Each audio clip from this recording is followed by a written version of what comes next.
Continuando con lo que es calidad de vida, el bloque que hemos dedicado para profundizar en las temáticas que nos importan y que pueden darnos elementos para elegir cómo vivir mejor, cómo encontrarnos mejor, cómo prevenir. En este caso, hoy te proponemos todo lo que tiene que ver con enfermedades bronquiolares, pulmonares. Previo a la llegada del invierno, nuevamente hemos invitado a la doctora pediatra Silvina Urrea, a quien le decimos buenas tardes, y con quien vamos a hablar sobre estos temas. Bueno, Silvina, ante todo, y luego del saludo, quiero que comencemos con el planteo de lo que es la situación temporal con las enfermedades. Muy bien, buenas tardes a vos y a toda la audiencia, como siempre, por invitarnos. Y hoy vamos a hablar de un tema importante porque se viene el invierno, estamos en otoño, y en esta época empiezan la prevalencia de enfermedades respiratorias. Entonces, sobre todo en los niñitos pequeños, cuando hablamos pequeños decimos menores de 6 meses, que son los lactantes menores, es donde este tipo de enfermedades que afectan los pulmoncitos sobre todo, son mucho más graves, más severas, con mayor riesgo, con mayor secuelas y hasta con una mortalidad, según los casos. Entonces, estamos acá para tratar de dar las pautas necesarias e importantes para mejorar y disminuir la incidencia de esas patologías en todos los grupos de edad, porque en realidad es a los menores de 5 años, que siempre protegemos a los niños menores de 5 años, que son nuestras criaturas, nuestra vida, pero en especial en esa edad que es tan crítica y tan importante. Hoy el tema era síndrome bronquiolar, y cuando hablamos de síndrome bronquiolar tenemos que hacer dos grandes diferencias. Una es el síndrome bronquiolar en sí, que abarca un número muy grande de enfermedades, y otro es la bronquiolitis.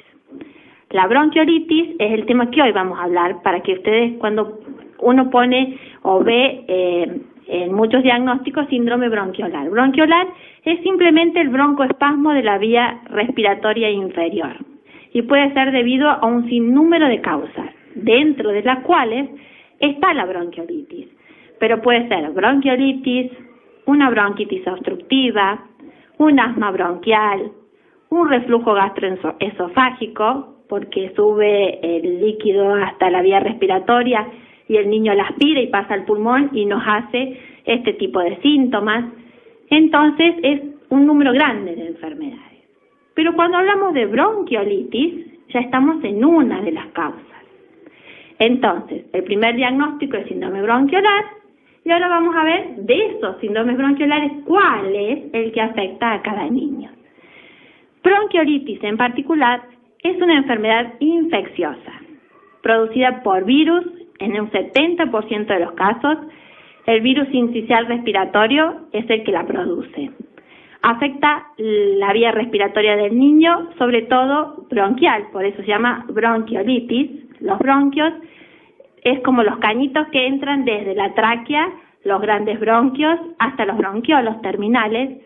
Son como cañitos, desde grande a chiquititos, donde entra y sale el aire. Cuando uno hace el ejercicio de inspirar, entrar el aire, o expirar, sacar el aire, este ejercicio de entrada y salida se produce por todo ese número de conductos.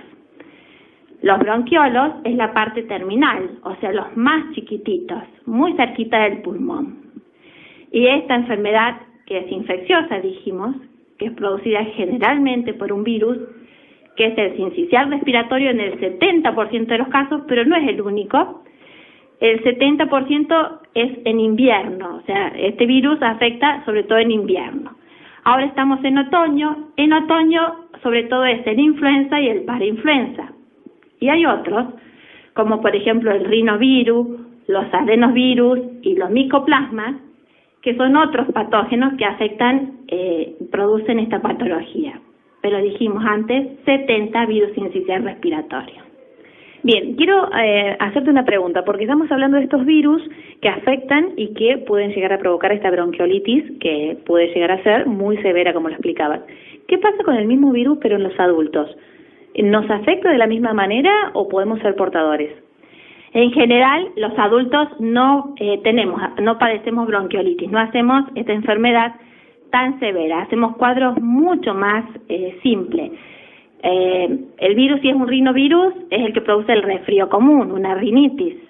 y ese virus en un lactante menor puede ser una bronquiolitis. Una leve tos o un catarrito de vías aéreas superior, una gripe, una influenza y un parainfluenza, que son los virus de la gripe habitual en un adulto, una angina roja, una faringitis o una amigdalitis viral en un adulto que duele 3 días la garganta, algunos hacen fiebre, otros no, hay decaimiento y ningún otro síntoma, son lo que a los niños le produce la bronquiolitis. O sea que en general los adultos, el entorno, somos los portadores. Bien, acá quiero preguntarte para que nos expliques qué pasa con los bebés recién nacidos y con esta protección de sacarlo, no sacarlo, dejo que vengan a conocerlo a la casa, que no vengan, con estas condiciones que estamos mencionando, un resfrío común, una pequeña garganta enrojecida en un adulto que puede provocar esta bronquiolitis en un bebé.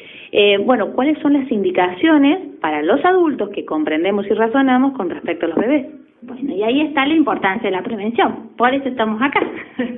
Estamos acá porque somos nosotros los que podemos prevenirle a esa criatura la infección grave o severa.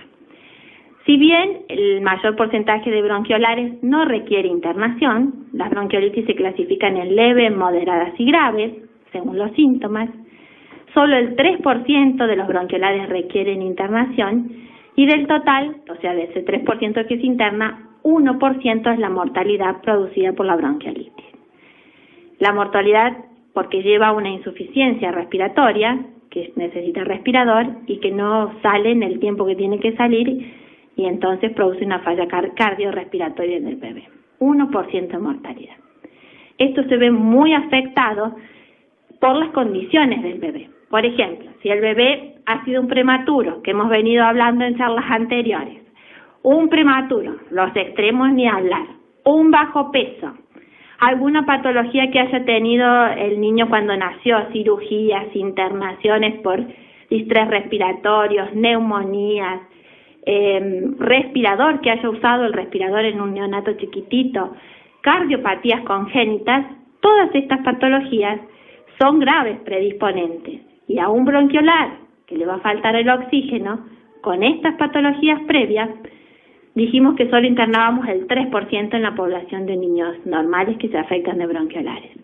En esta población, o sea que además conlleva otra patología, el 47% requiere internación, o sea, un porcentaje mucho mayor. Y de ese 47%, la mortalidad lleva un 37%.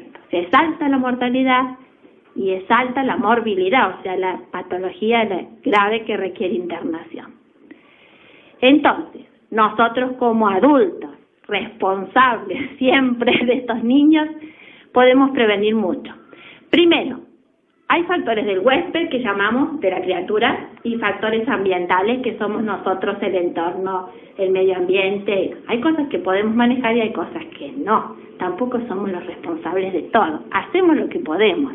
Tratamos de hacer las cosas bien, pero no somos total responsables de todo.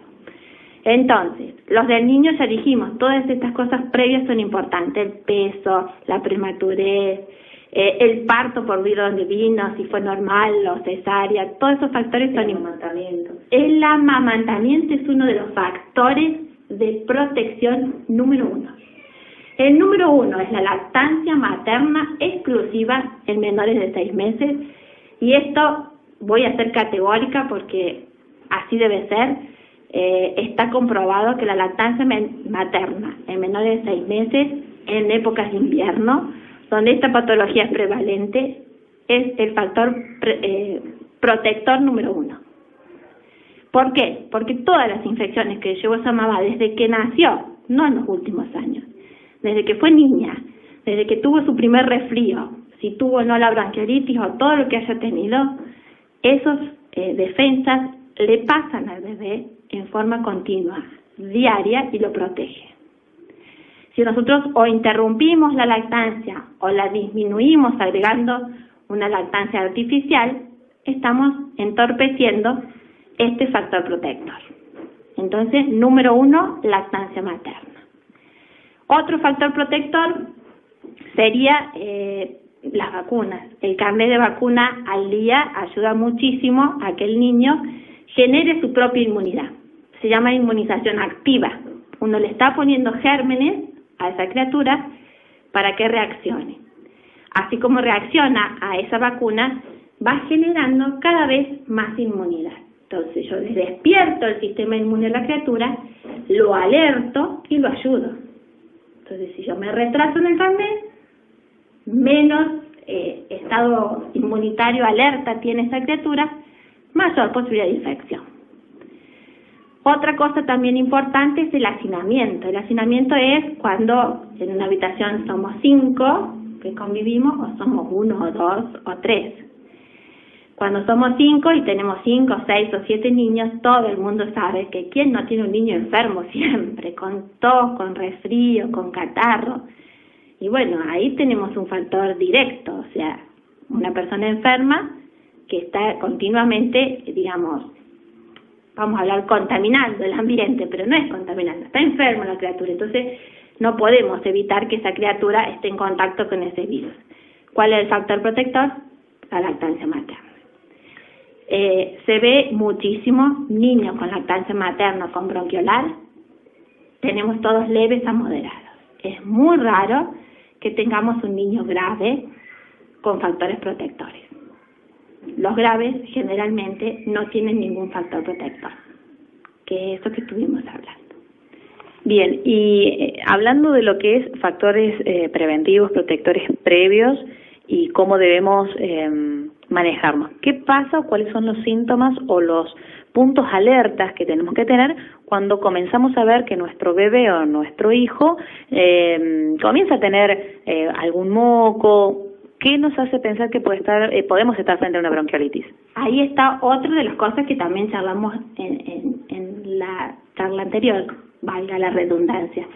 Dijimos que el estado, según la educación de la mamá, teníamos mayores posibilidades de que se diera cuenta de que ese bebé padece o no de enfermedad grave. Eso es importante también, y acá viene, porque por ejemplo, la población de adolescentes, los menores, o las personas que no tienen ningún grado de instrucción, tiene menos mecanismos para darse cuenta si la criatura está leve o gravemente enferma. Sobre todo los adolescentes es un riesgo importante, porque al adolescente nada le puede pasar. Ellos piensan que todo pasa al lado y a ellos nunca les va a pasar nada, y lo mismo opinan si tienen un bebé, o sea, ellos están inmunes, digamos, y no es así. Entonces, ahí es un punto clave, que la mamá se dé cuenta cuáles son los síntomas. Es una enfermedad que se incuba. Casi todas las enfermedades infecciosas tienen un periodo de incubación, un periodo de estado y un periodo de recuperación. El periodo de incubación, en este caso de la bronquiolitis, incluye entre 3 y 7 días. Comienza con una coriza, un leve resfrío, una agüita clarita por la nariz, 3 a 7 días. Según algunos, al tercer día se alargó con todos los síntomas, otro a los 7 días larga con todos los síntomas. Una tosecita que se va incrementando. Y entre ese tiempo, o sea, en una semana ya tiene todos los síntomas de dificultad respiratoria. El bebé, como afecta a los bronquios, chiquititos, no los grandes, la tos es intensa, el niño tiene dificultad para respirar, hace esfuerzo con el pulmoncito, uno ve cómo hay retracción en las costillitas, si uno le levanta la ropita y mira, las costillitas hacen fuerza porque los músculos intercostales hacen fuerza para tratar de hacer que entre y que salga mejor el aire, hace fuerza el musculito para, digamos que exprimir el pulmón. El niño está muy agitadito, tiene una frecuencia respiratoria muy alta, una frecuencia cardíaca muy alta, y también llega a tener hasta aleteo nasal. Aleteo nasal es cuando respira hasta con... no le alcanza, exacto, tiene que abrir las dos narinas porque el aire que no le alcanza, entonces aumenta esas narinas la capacidad para ingresar el aire, aunque en realidad eso no soluciona mucho porque el problema en definitiva lo tiene adentro del pulmón, en lugar distal. No solo inflama ese cañito distal que dijimos, sino también el intersticio que llamamos del pulmón. Esta inflamación es tan notoria que produce edema, así como cuando uno se golpea o cuando uno se le inflama la garganta, que la tiene roja, hinchada, le duele.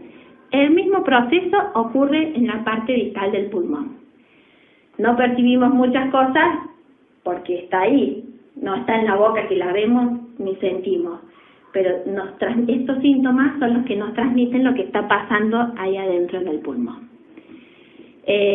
Falta el oxígeno y el niño se torna primero la dificultad para respirar. En segundo lugar, hay un común desasosiego porque el niño no le alcanza el aire, entonces se pone irritable, nervioso.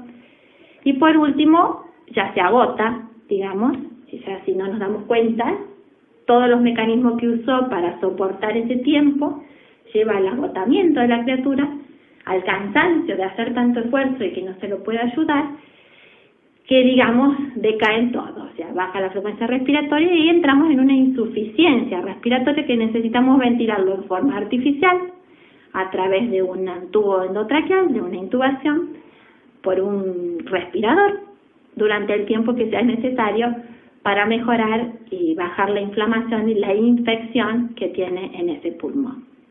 Los virus no se curan con antibióticos, o sea que no podemos curarlo con antibióticos. La gripe necesita un periodo para recuperarse. El estado inmunitario es muy importante. El estado de nutrición de esa criatura es fundamental, porque le va a dar la fuerza necesaria para salir lo antes posible.